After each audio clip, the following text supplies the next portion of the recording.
দীর্ঘ ১ বছর পর কুড়িগ্রাম সীমান্ত দিয়ে পুশিন হওয়া শিশুসহ ৪ নাগরিককে চাঁপাইনবাবগঞ্জ সীমান্ত দিয়ে ফেরত নিয়েছে বিএসএফ।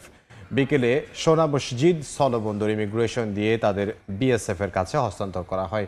এ সময় ভারতীয় সহকারী হাই কমিশনার কার্যালয়ের ঊর্ধ্বতন কর্মকর্তা, সোনা মসজিদ স্থলবন্দর ইমিগ্রেশন ও বিজিবির কর্মকর্তারা উপস্থিত ছিলেন।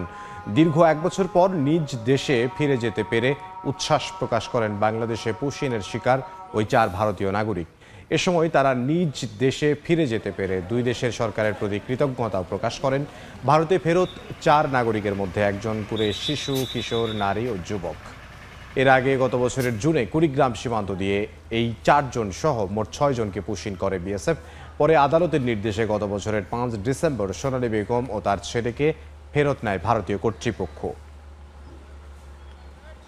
আমাদের বাড়ি হচ্ছে ভারত, বীরভূম জেলা, পাইকর থানা, মুরাডই দিতরা আমাদের গ্রাম। আসাম বর্ডার দিয়ে পুশিং করা ছিল, দিয়ে বিজিবিরা ধরা ছিল, দিয়ে আবার পুশ ব্যাগ দিছিল, দিয়ে পুশ ব্যাগ দিতে যে আমাদেরকে বিএসএফ এ ধরলে ছিল, দিয়ে আবার পুশিং করা ছিল। পুশিং করে জবরদস্তি মারা ধরা করে পাঠান যায়। দেখেন এটা এখন কি যে হয়েছে এখন এটা আমরা বুঝতে পারি না।